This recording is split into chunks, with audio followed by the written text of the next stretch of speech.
Thanks very much for coming. This is just a little talk which, while it'll move over various areas of theory, is not concerned with making an argument at all. Rather, I want to play with what I'm calling semi-formalisms, which are little somewhere between text and maths, ways of stabilizing discussion, both for us individually to help us think, and collectively when we talk a lot, because when you enter into the sort of theoretical waters that we all like to swim in, the words get very difficult sometimes. They don't lend themselves to mathematical treatment, or they may and may not lend themselves to mathematical treatment. And I think there's a sort of a halfway house that we could explore rather more than we're doing. Now, graphical aids are very, very common. We use them in all kinds of contexts. When we're making dense theoretical arguments, sometimes they come as a bit of light relief for the eyes, if nothing else. So these two are just from a really interesting paper that came out last week about the inseparability of cultural practices and biological phenomena. And you'll see roughly what the territory is looking at these, but you can see words like cultural practices, cultural pressures, biological constitution, biological constraints, etiological inheritance, new function. They sort of leave all the heavy lifting still in the words. It is a sort of a resting place for the eye, but it doesn't explain anything, doesn't stabilize anything, and it doesn't introduce any rigor into the discussion. It would be okay. And this is by no means a bad example. The world is populated with dreadful examples like this one. Here we've got cognitive, affective, and biological in an intrapsychic biological circle, which repeats back to person A, who's in an interpersonal dyadic and relational triadic matrix that puts a social, cultural, familial triangle bouncing off another circle called the cultural system, all in blues and purples. I think this is trash. Graphical trash. I think it only encourages ambiguity. It doesn't serve to stabilize any kind of discourse. And I'm taking my key here from the master of what. What do you mean by stabilize? What I mean is, quite a lot, really. Yeah, if we're talking about something difficult, like, well, let's take a term like organisational closure or affordance or something like this. It's very easy for the discussion to become unstable because we start to use it in slightly different ways and we don't notice when the sense of the word changes. Mm-hmm.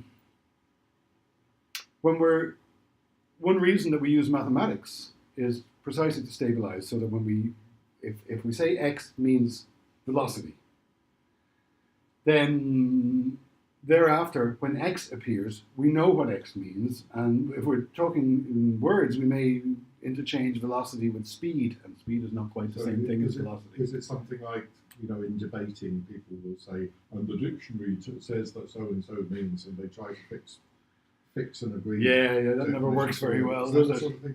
But I mean, is that the sort of thing that you mean by stabilizing? Well, I think Mr. Feynman here best illustrates what I mean. Okay. Feynman diagrams you may be familiar with. They arose in the domain of quantum physics, and where the equations, the formal means by which the business of quantum physics is done, were becoming very, very complicated, and people, because they couldn't follow the equations, started using words, and then you lose the rigor that went with the mathematics. And Feynman found a way to express the mathematics graphically. Turns out that he did it so brilliantly that there's a perfect equivalence between his diagrams and the complicated maths, but the diagrams are clear. So they serve the same role of rigorous treatment that the mathematical equations did, but they are immediately intuitive to the eye. Yeah. Just again, just to follow up on that point, so I'm not sure, say someone like Etienne Wenger talks about reification. So he talks about these dual processes of participation and reification as means of anchoring meaning. Or there's literature on boundary objects. Is this the kind of thing you mean by stabilizing? I'm going to do this all by illustration. I think is the simplest way to do it. So we use text and we use numbers in our discussions, and if you're a specialist, we use things like formal symbols. We may treat of things rigorously informal. There's a Feynman diagram where this turns out to be a very good way of constraining, stabilizing, and making rigorous discussion when it comes to particular kinds of particle interactions. We take new systems on board all the time. We're learning to use emojis at the moment, with some ups and downs, I think, all around. And so I just want to suggest that we can go further. And I've got some examples, and the examples come mainly from work done by a friend of mine, Roger Moore in Sheffield. But then I want to show you some other ones that have come up in interaction between me and my students, and suggest that these are serving us well. So the set of ones I'm going to start with and talk of are based on early work by Maturana and Varela. Sufficiently well known in this circle, I think, is Maturana being a theoretical biologist, Varela being a neuroscientist and philosopher, and they worked together in coming up with the theory of autopoiesis, which was a formal theory of what life is. And they used a few graphical conventions that were very handy in illustrating some core concepts. They just served as a graphical reminder of what it is that we're talking about, because it was unfamiliar territory to everybody. This was a whole new way of thinking about the processes of life. What Roger did was he picked up the few examples that they had used, and he took them further and turned them into a system for talking about various phenomena associated with biology, technology, and communication. And I'm just going to show you some of that. It's not widely known work, but it does, if you're familiar with the origins of it, which I think most people here are, it speaks for itself. It's very clear what's being communicated. So at the heart of this, in the world of theoretical biology, Maturana and Varela were dealing with complex organization of chemical processes in the single cell, metabolic processes in the single cell. This is not their notation, this is me showing what is necessary to grasp the simple notion of organizational closure. If you look at what's going on inside a cell, you find a whole bunch of densely interlinked processes which are self-supporting. And you also find that those processes make use of elements outside of the cell, both taking them in and getting rid of things. But it's the suite of mutually consistently interlinked processes that they refer to as organizational closure. And this turns out to be the essence of the kind of dynamically individuated entity that we see as a cell, or as a cow, or as, well, we'll see where else we might see them. And they did this. They used this circle to illustrate organizational closure. And they used this bidirectional arrow to indicate interaction with, reciprocal interaction with, an environment using this wavy line. And it's a nice, simple, clear glyph that is a reminder of where we're coming from. Now, the discussion around metabolic processes and the cell gets complicated at times, but at the heart of it is a simple insight, which is nicely illustrated here. The circle here should be seen, though, as a rather abstract symbol. It's not supposed to indicate the membrane of the cell, because we're not talking about the distribution of matter. We're talking about dynamic processes and their mutual linkages. So that's the starting point. And that's just a useful little diagram. They introduced it in their early book, The Tree of Knowledge.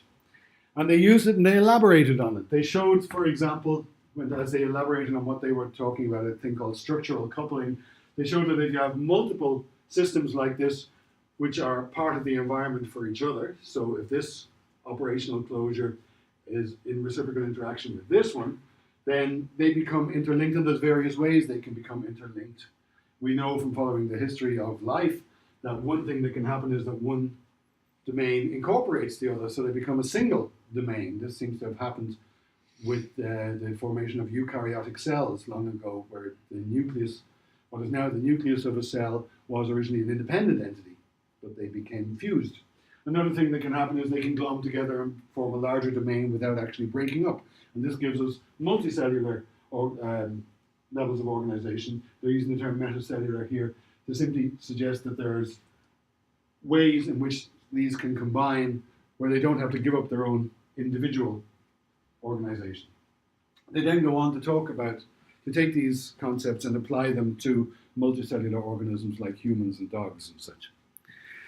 But they were neuroscientists, and they were particularly interested in the very rich suite of behaviors and potential experiences, the rich view of the world that's available to an organism that develops a nervous system.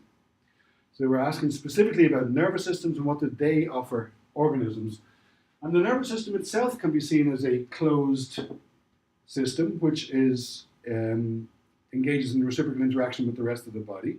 And yet it's somehow central to the whole body. So you can't understand the organization of the body without understanding the nervous system. And so they came up with this peculiar notation to illustrate an organism which has within it, or as a fundamental part of it, an operationally closed unit here in the nervous system. The same treatment works for the immune system, incidentally.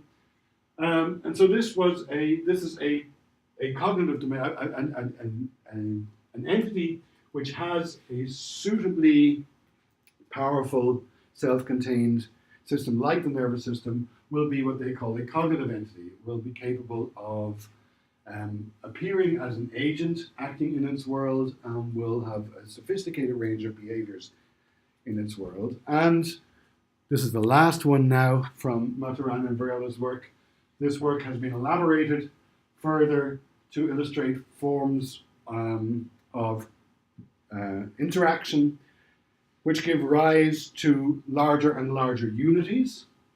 Here we've got two entities interacting with a common environment, but also interacting with each other.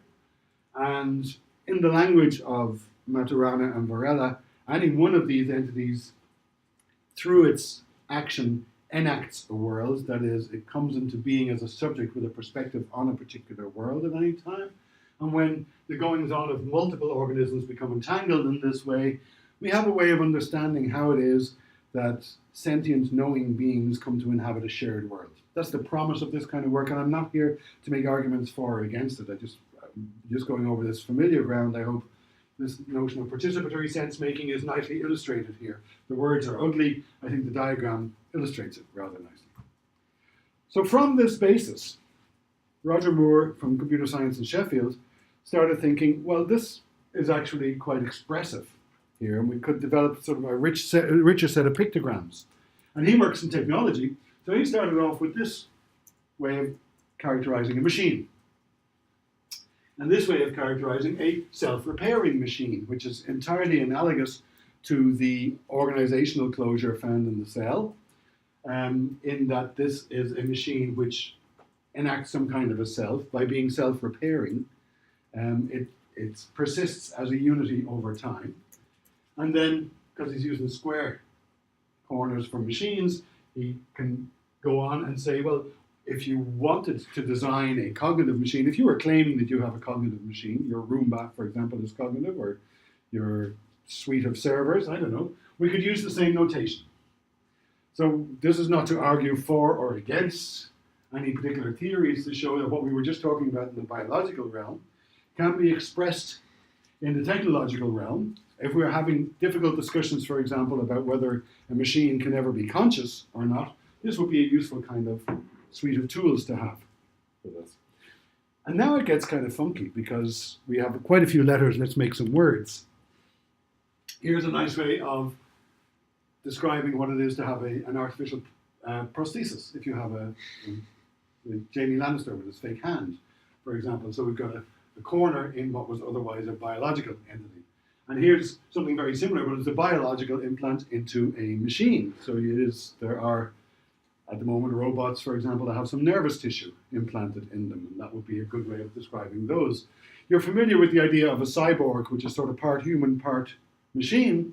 Well, now we can begin to get a sense of why we might use this language. We can already see two conceptually distinct implementations of a cyborg here. We have what is basically a machine, but it has something like a nervous system inside, And here we have what is basically a biological organism, but it has what is essentially a machine inside. This seems to me to be the view of the replicants in Blade Runner. And let's see, a machine with a... this seems to me to well describe Agent Ripley at the end of Aliens in the large exoskeleton, which is battling aliens with a big machine-like exterior armor. But there's Ripley in the middle of it. The word cyborg doesn't automatically distinguish between these two cases, but the language we've adopted does. Could we talk about other things here? Well, with the one small addition, we can add how does this appear to some other entity? What's its skin? So here we have an organism posing as an organism. It's like an actor. Here we have an organism posing as a machine. Here we have an organism posing as a cyborg.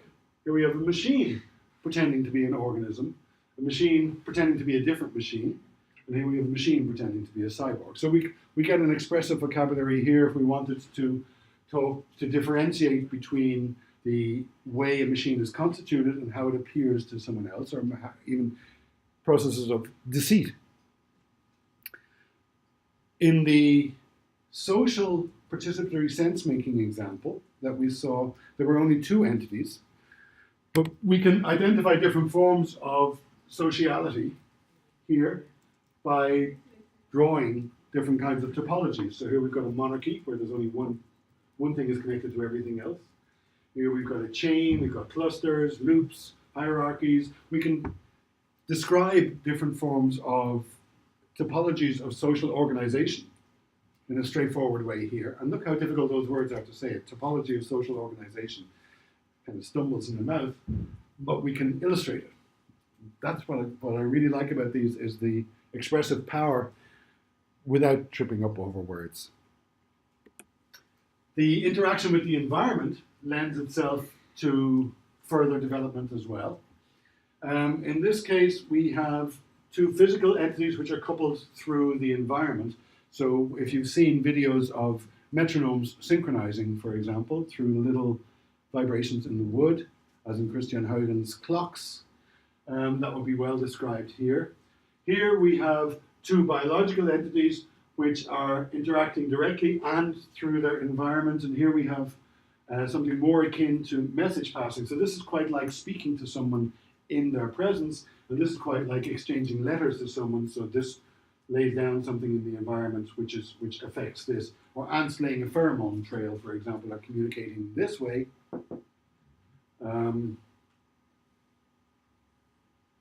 So this is face-to-face communication. This is mediated communication through the environment. And these apply to quite a lot of situations.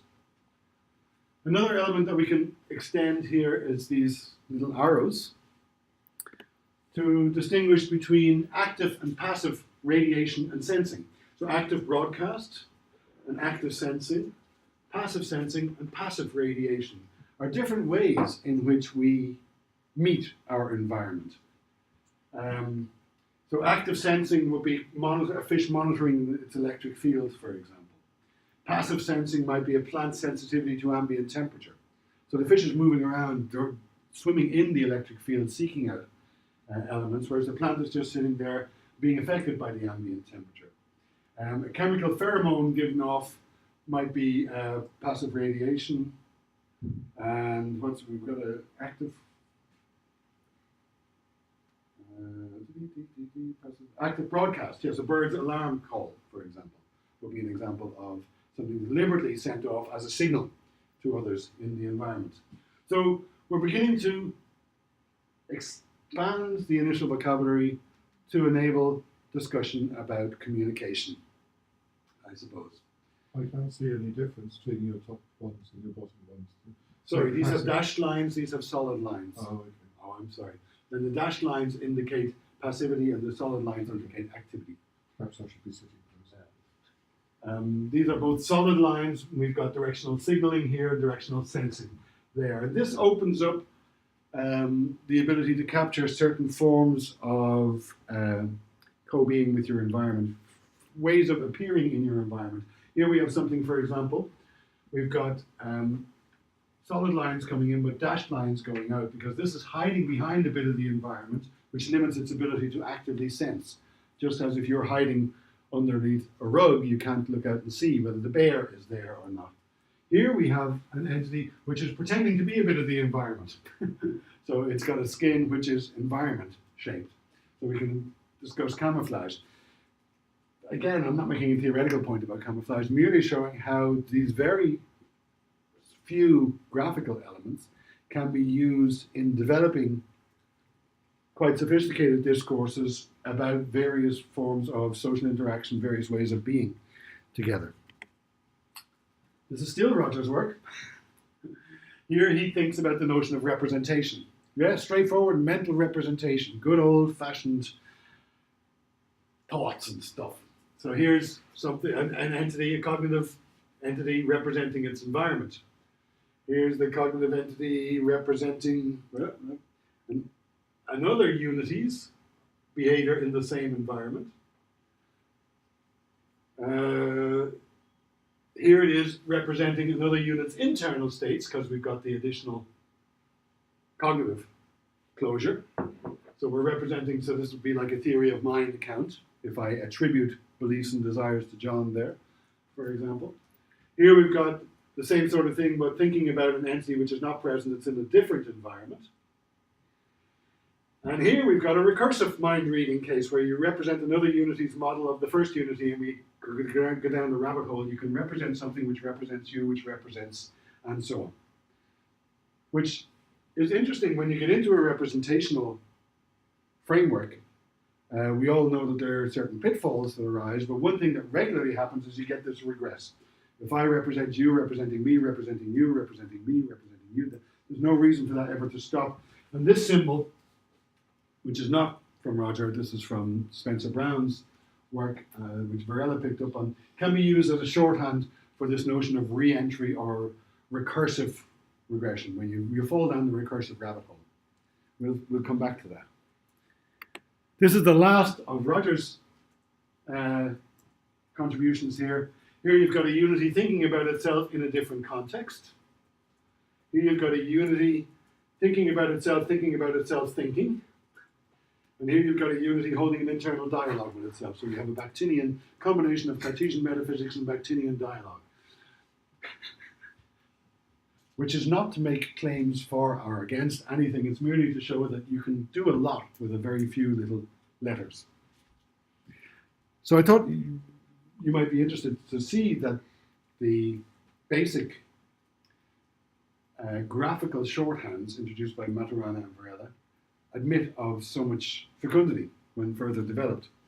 And that reminded me of, I gave a talk here a couple of weeks ago, which most of you in that Seamus were at, where we were talking about doing a lot of metaphysics and talking about domains of discourse.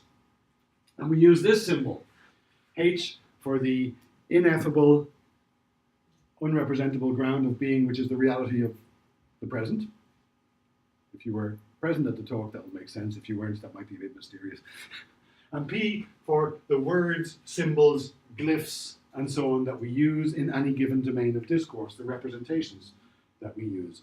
We took that as our starting point and used the same framework to characterize a bunch of different interesting problems. One was the relationship of the real numbers to the rational numbers, which fit this template very, very nicely.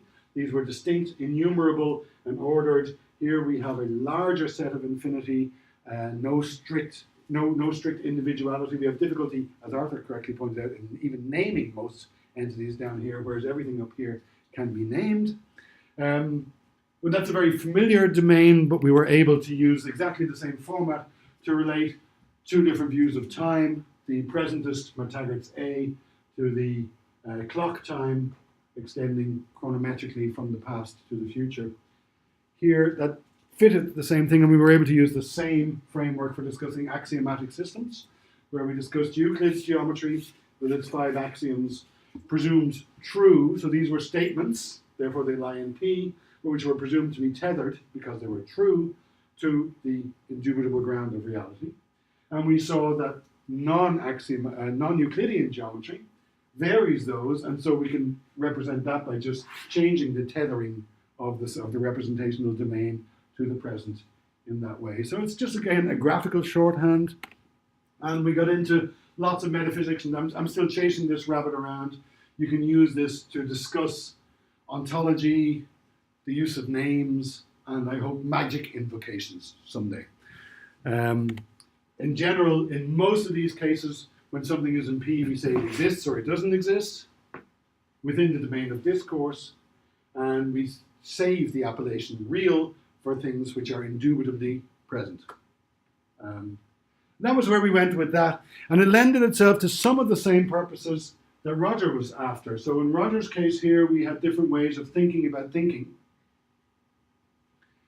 And in the PH framework, we mentioned that one way that we talk about and represent each other is as if we had private hidden minds. So again, I can do theory of mind and John, and can assume that he has all kinds of beliefs, intentions, and desires. In fact, it's useful for me to do so because that makes John more intelligible to me.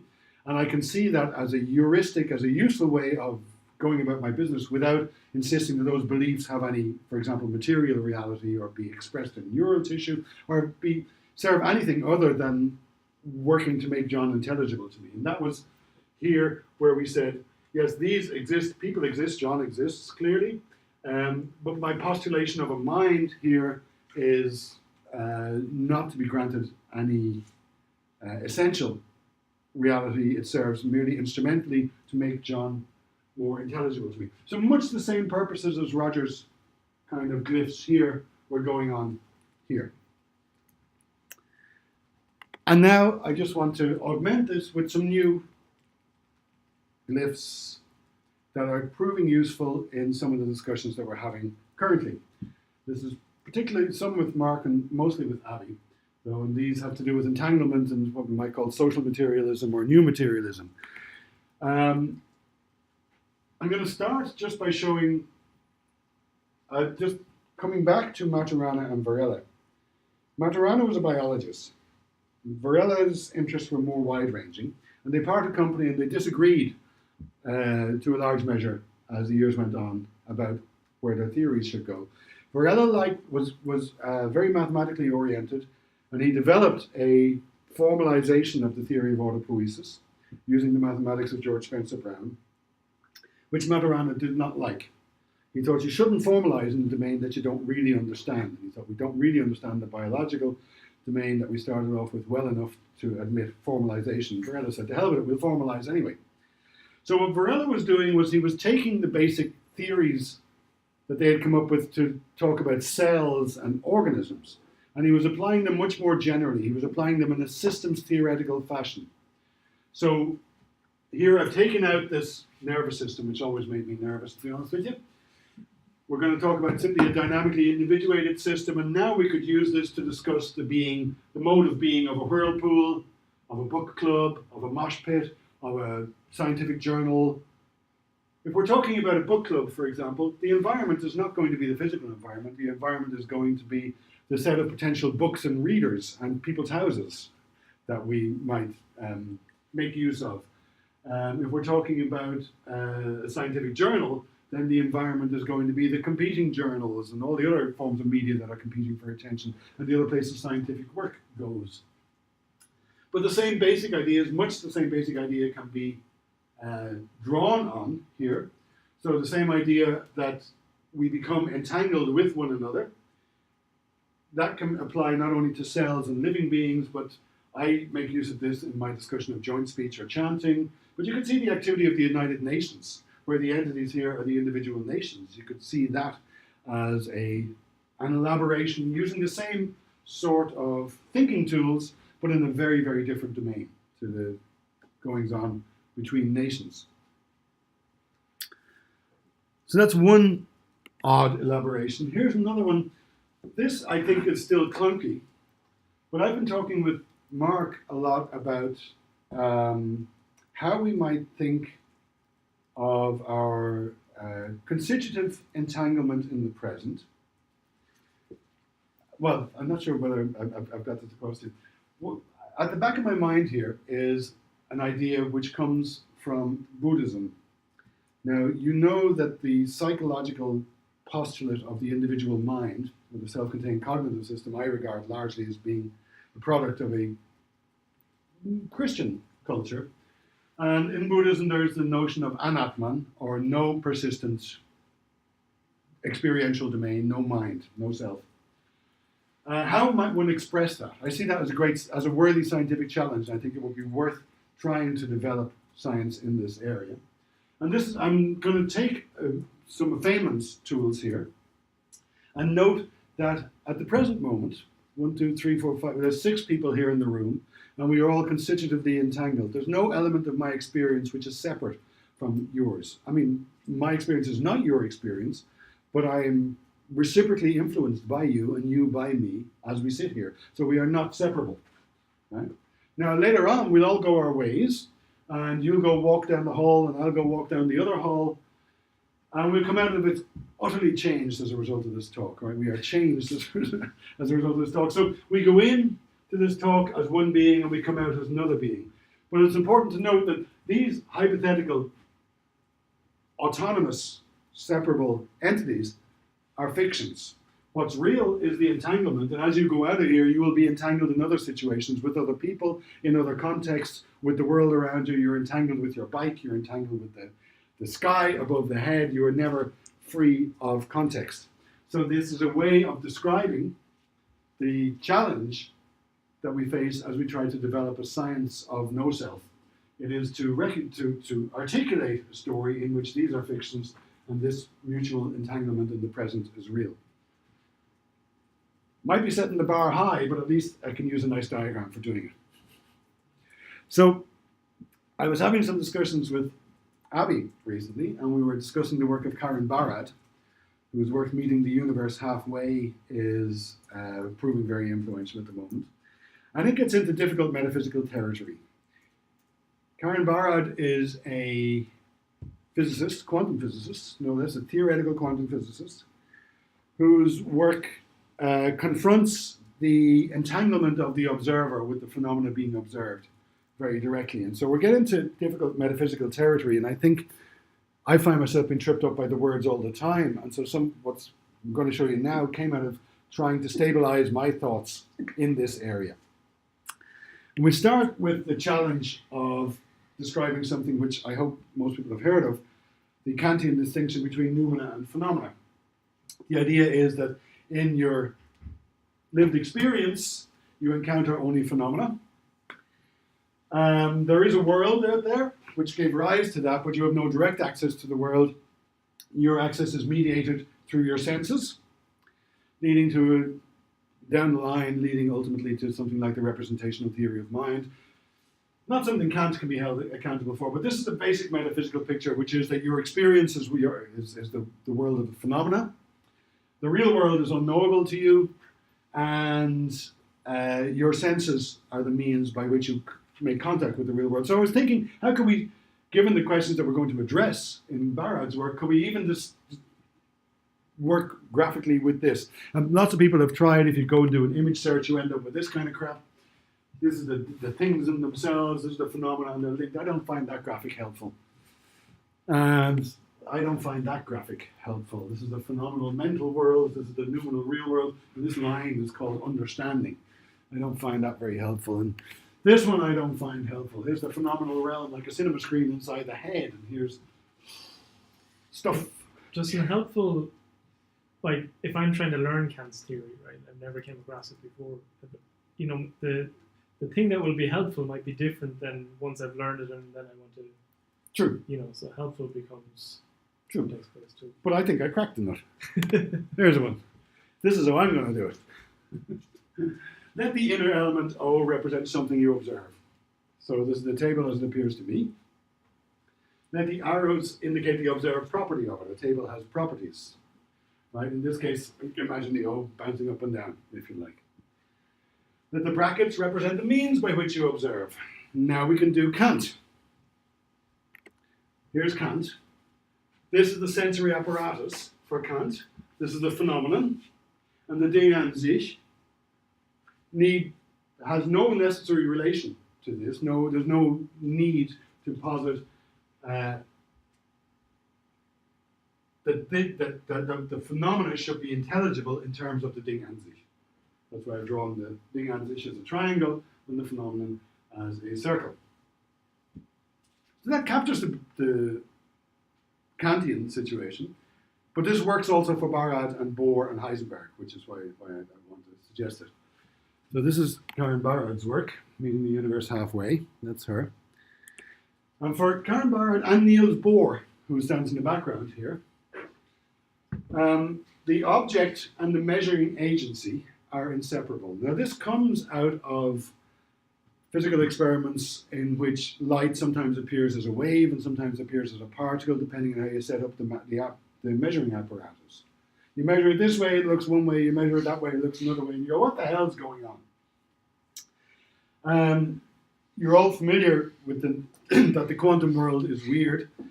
The scientific world has largely settled on something called the Copenhagen interpretation of such things. But if you dig down into that, there's some disagreement about what exactly the Copenhagen interpretation of quantum physics is. For Niels Bohr, who we're going to start with, and for Karen Barad, we'll talk about a phenomenon which will include the thing we observe and the apparatus that's used to bring it forth. So here's light behaving as a particle in a particular experimental setup. Now, there was some discussion around the 1940s between Heisenberg and Bohr, and they differed, and their differences have never been properly teased apart. They differed in the way that we should understand this. Heisenberg's approach is probably more familiar to most people. Heisenberg has basically a Kantian view of things. Here are things as they exist in the world, so these are objects with properties. When we use this apparatus, we see these properties. When we use that apparatus, we see those properties. We can never see both at the same time because we need the apparatus in order to observe the properties. But Heisenberg assumes that the objects underlying this simply have those properties, and that this is we talk about uncertainty. We can, if we know its position, we cannot know its momentum. If we know its momentum, we can't know its position. But for Heisenberg, the thing absolutely has position and momentum, and the apparatus is just the best we can do in the circumstances. And Niels Bohr differs from Heisenberg in this respect. For Niels Bohr, there's no noumenal world. For Niels Bohr, the thing we observe and the apparatus together are what we might call a phenomenon.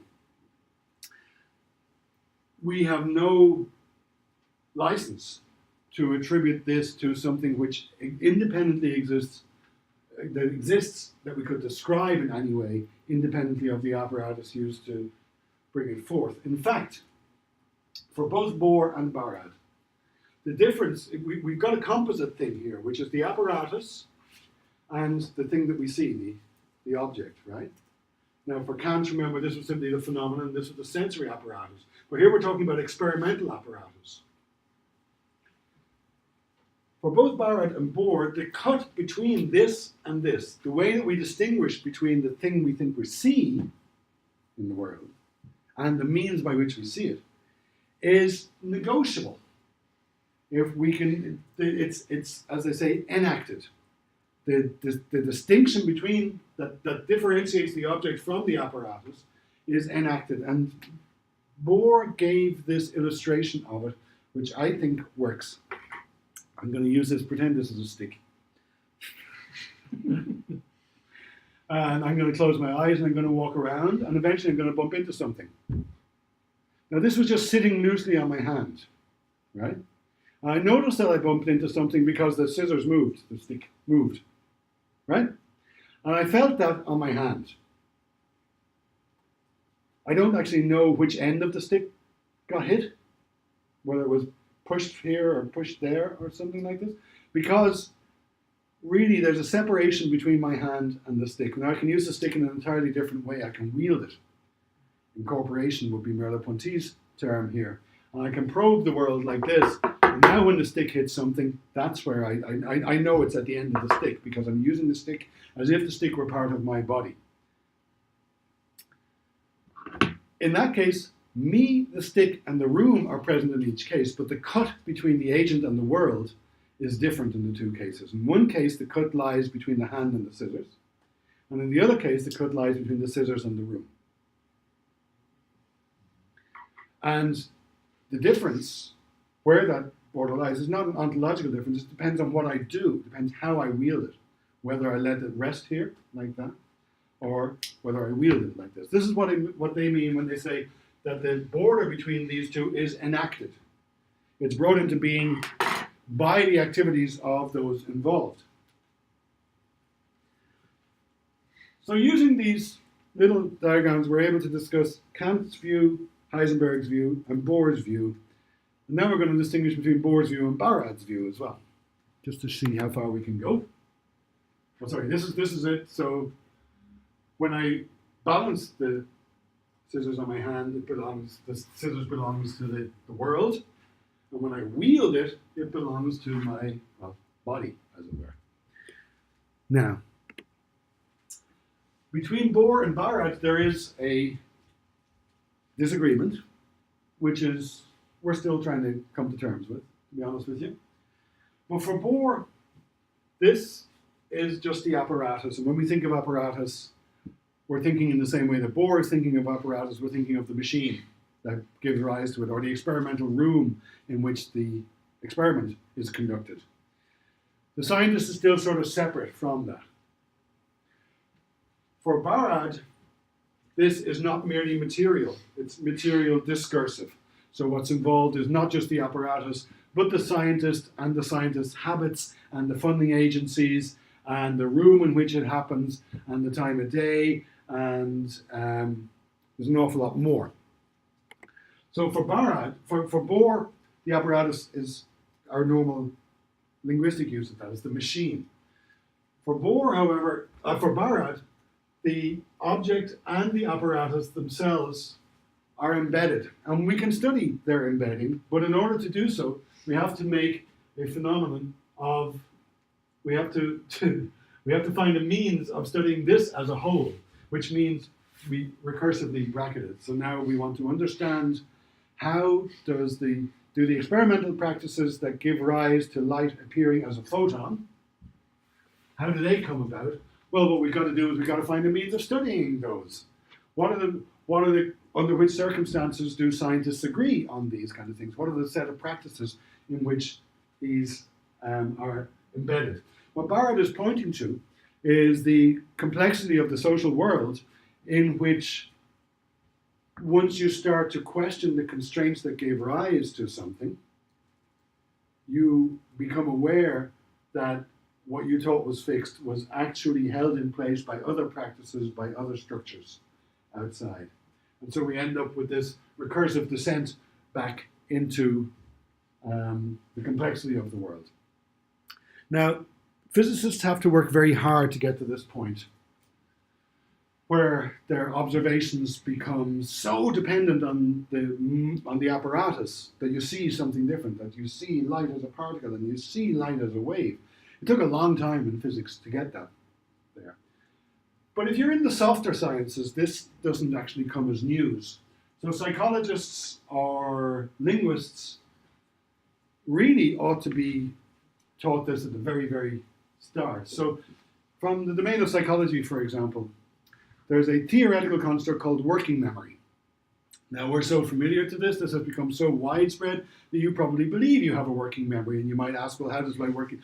You can start a paper starting off, well, what's the mechanism by which working memory works? Well, how do you go and study the working memory? What you do is you get people in a room, you divorce them from their normal context, and you give them unmotivated things to remember, and you get them doing things like the end-back task. So if you're a subject of my experiment, and I'll go P or C, T, D, and you have to say stop or yes anytime the letter I say is the same as the one I said 3 stops ago. Oh my God. So you have to keep those 3 in working memory at any given time. Great, we can do this and we get results that are reproducible. We can apply this to different populations. We can administer drugs and find that the working memory is impaired. We can do all this kind of things. We brought working memory into being in this way. But unfortunately, that task is so remote from what we do, we have no guarantee that it exists outside of the apparatus of production. So to me, it's startlingly clear that the psychologist has fallen for this idea that the apparatus gives you a neutral view of the world beyond. The apparatus is completely indistinguishable from that which is observed. And as a linguist, I'll just give you one more example of this. As a phonetician, we study something called English. Nobody here doubts that English exists, unless you think a little bit about it and then you go, hang on, that's actually quite problematic because we all speak a bit different and there's a lot of politics involved in what we might choose to be English and history and culture and all kinds of complications. It's not easy to say what English is. But if we assume that there's English and that English has a discrete set of vowels, let's say, then we put someone in a room and we get them to say words where the vowel changes in a fixed context. I said heat again, I said hot again, I said hoot again, I said hood again, I said hat again, I said head again. We do this all the time as phoneticians. And in this way, we construct the phoneme set of English. And when the speaker walks out of that room, they stop articulating like that. They speak in a very, very different manner. And it's not clear to me that they have phonemes unless you believe that this gave you access to reality. So what phoneticians are overlooking is the role of this in bringing forth the phenomenon that they're observing. So I think we as phoneticians urgently need some of Barad's kind of sensitivity to allow us to study the means by which we created the things that we take then to be properties of the world. So Bohr will be sensitive to the entanglement of the experimental protocol with the thing that we think we're studying, whether it's working memory or phonemes. Barad would go much further, and she would look at the practices that brought about such monsters. How did you come to believe that there was something called working memory or English in the first place? What motivated you to that? What were all the things going on that gave rise to that? I'm going to stop there. Semi-formalisms like these, they might help, they might mislead, but that's true of words and equations as well. It's very, very true of equations. Unfortunately, they give us kind of a solidity to things. So now I hope I've explained what I meant by stabilizing dialogue. If I can use something like this in order to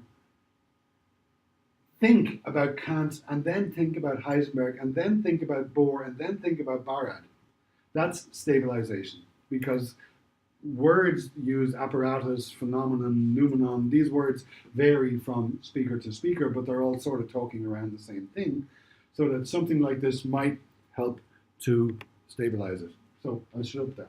That was it. I hope it was of some interest. Thank you. Yeah, how do we stop this? Finish. There we go. Any questions on that? Questions, that's traditional, isn't it? I think Roger knocked it out of the park with his